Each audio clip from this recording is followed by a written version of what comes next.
The owner thought he might use an electric outboard that he has on this dinghy.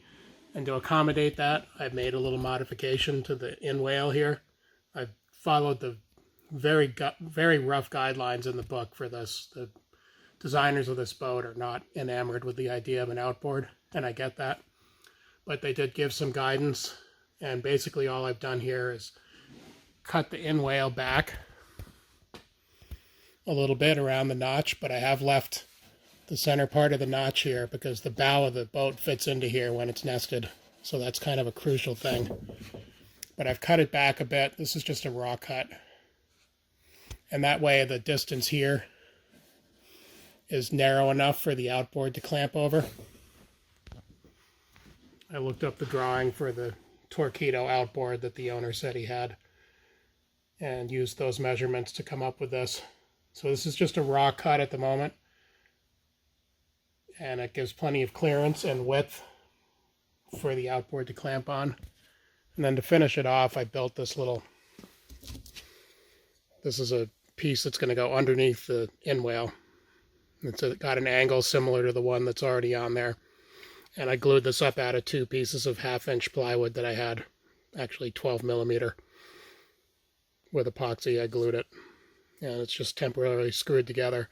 So I could make a 1-inch blank.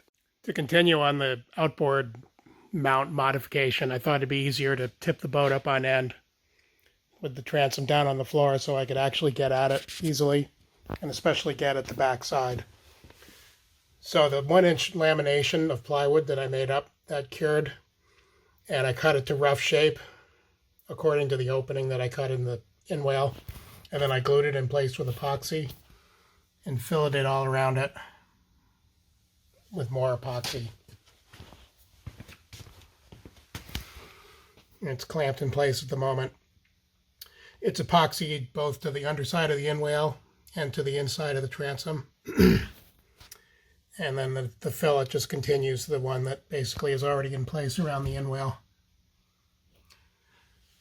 So that'll cure overnight, and then I can finish shaping it. It's just cut to rough size, and I'll sand it in place to match what's there and do any other finish work, and that'll take care of it. I sanded and shaped that extra piece on the outboard mount, this lower piece, so that it matched in with the existing upper part of the in-whale, and cleaned that up, and then I just touched up the fillets a little bit underneath and installed this 1 piece of 4-ounce cloth over the forward side. That's because the top part was already glassed for protection, and I figured a little glass on there for clamping the outboard on would be a good thing. Once that cures, I'll trim off the excess, sand it all smooth, and this will be done. This is a view from the other side, just to show it a little more closely. I shaped the center of the new piece to match the little curved area in the top section of the in-whale. And that's so the bow of the boat can nestle right in there when it's nested. After that fiberglass cured overnight, I trimmed the edges, lightly sanded this outboard mount area, slight round over on the top corners and the bottom. And I'm going to put a fill coat on that. I'm going to have some resin going later in the day. So I'm going to fill coat that so that I can sand it smooth, and then this will be ready for primer and paint. To finish off that outboard reinforcing mount, I fill coated the layer of fiberglass that I installed yesterday. And that's just so that I can have it nice and smooth, ready for paint. Fill the weave of the cloth. I can lightly sand this. It'll be ready for primer and paint. After a light sanding of the gloss coat, this outboard mounting area is now complete. Oh, sorry, hit the boat there.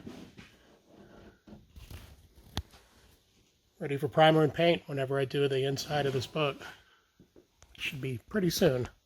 Just have to make some time for it.